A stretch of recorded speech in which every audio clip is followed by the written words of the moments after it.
हम भी इंसान होते, हमारे भी बड़े बड़े घर होते, हमारे पास रुपया और पैसा होता और इस बारिश से बचने के लिए छत होती। टूटे फूटे घोंसले में बैठ के बानो चिड़िया सोच रही थी। बानो चिड़िया बहुत ही तेज बारिश में अपने घोंसले में बैठी थी। बानो चिड़िया दूर दूर तक देख रही थी। फिर बानो चिड़िया तोते को उसके पास जाते हुए देख लेती है। मिट्ठू तोता बानो चिड़िया के पास जाता है। टूट गया, मेरा घोंसला टूट गया। चिड़िया जो सा दाना बचा के रखा था वो भी पानी में भीग गया। ऐसे कहते हुए मिट्ठू तोता रोने लग गया। मुझे पहले ही जिक्र था तोते भाई, हमारे तिनकों से बने हुए घोंसले कितनी देर तक सेफ रह सकते हैं, इसी वजह से हमारे तिनकों के बने हुए घोंसले टूट जाते हैं। सुना है काला कौवा गौरी कवि किसी घने जंगल में जा रहे हैं, वहाँ पे एक सेफ जगह है। ऐसा करते हम भी उन कौवों के साथ चले जाते हैं, उनसे कहते हैं वो कौवे इतने अच्छे हैं तो नहीं, जाके देख लेते हैं। वहाँ काला कौवा घोंसला उठा के मेरा दाना ढूंढो।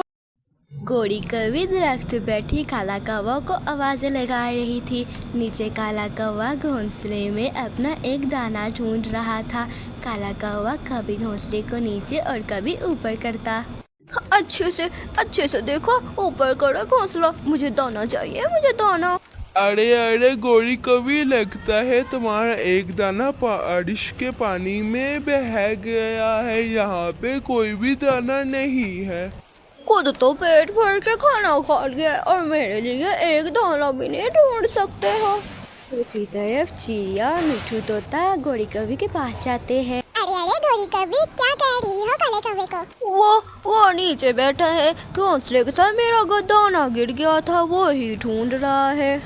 फिर काला कौवा भी ऊपर आ जाता है। कौवे सुना है घने जंगल में जा रहे हो, कहाँ पे जा रहे? जंगल में एक लोहे का घर बना हुआ है, वहाँ पे जाके हमने रहना है। बस हम थोड़ी देर को निकलने वाले हैं। कौवे भाई, हमें भी अपने साथ ले जाए, तोते का और मेरा भी घोंसला टूट गया है। अगर हम एक जगह इकट्ठे रहेंगे तो एक दूसरे की मदद भी कर पाएंगे। कालू इतनी तेज बारिश में मेरा शरीर कांप रहा है, मेरा बुरा हाल हो गया है। जिसने जाना है हमारे साथ चला जाए।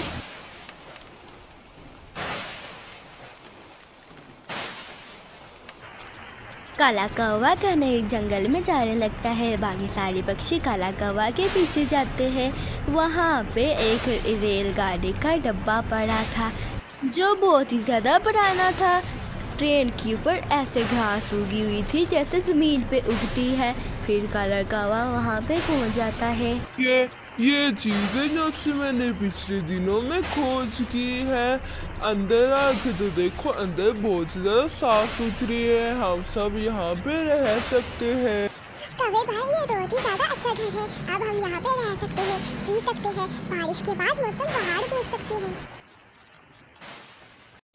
फिर वो सब ट्रेन के पुराने डब्बे में चले जाते हैं। फिर सारे पक्षी ट्रेन में बैठ जाते हैं, गौरी, मिट्ठू तोता और बानो चिड़िया भी। वो हरे पीले नीले, यहाँ से उठ के दूसरी सीट पर चले जाओ, ये मेरे कालू की सीट है, यहाँ पे बैठना मत। ऐसे बैठे है जैसे मेरा पुराना दोस्त है। मिट्ठू तोता भाई, आप मेरे पास आके बैठ जाए। तोते, ये खोज मेरे कालू जी की है। अगर तुम दोनों ने यहाँ पे रहना है तो हमारे लिए दाना लेके आना होगा। हाँ, फिर ही हम आप दोनों को रहने देंगे यहाँ पे। अरे गौरी कवि और काला कौवा, आप तो लड़ाई की बात करते हैं। कोई बात नहीं, हम आपको दाना ला के दे दिया करेंगे। हाँ, ये हुई ना बात। जाके मेरे लिए दाना लेके आओ, मुझे बहुत ही तेज भूख लगी है, यहाँ पे मेरा बुरा हाल हो रहा है। चिड़िया, अगर हमें भोजन मिले या ना मिले, इन्हें तो ला के देना पड़ेगा। अब आप जाओ और इनके लिए दाना लेके आओ, वरना हमें निकाल देंगे। चलिए ठीक है, मैं आप दोनों के लिए दाना ला देती हूँ। बानो चिड़िया तेज बारिश में गौरी कवि और काला कौवा के लिए भोजन लेने निकल जाती है, लेकिन पानी के कारण उसे भोजन नहीं मिलता। दूसरी तरफ पिंकी बारिश से भीगी हुई ट्रेन के डब्बे के पास आती है। यहाँ कोई है?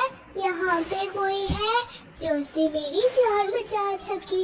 मुझे तेज तेज भूख लग गई और मुझे ठंड भी बहुत ज्यादा लग रही है।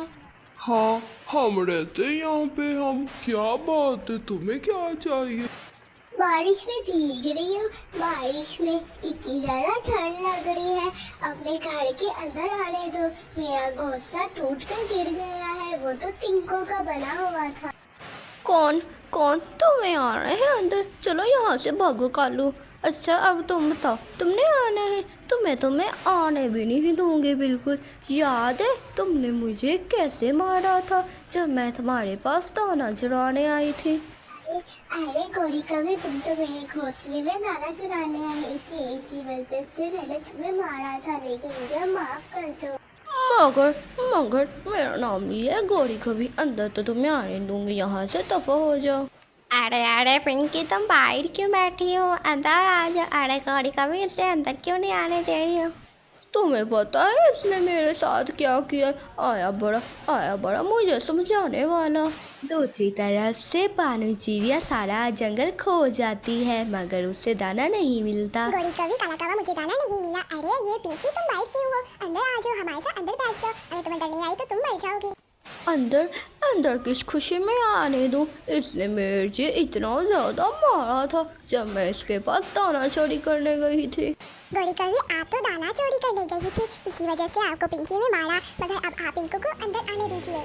अंदर तो मैं किसी भी सूरत में इसे नहीं आने दूंगी। अगर तुम्हें भी पिंकी के साथ रहना है तो इसके साथ दफा हो जाओ। ये मेरे कालू जी ने खोज की है। चलो ठीक है, अगर तुम गोरी कभी हमारे साथ नहीं रहना चाहती हो तो हम चले जाते हैं। मैं तो अपनी दोस्त पिंकी के साथ रहूंगी, ऊपर वाला हमारा भला करेगा। बानू चिड़िया बहुत ही ज़्यादा गुस्से में आ जाती है और पिंकी को लेके और मिट्ठू तोते को लेके दूसरे जंगल चली जाती है।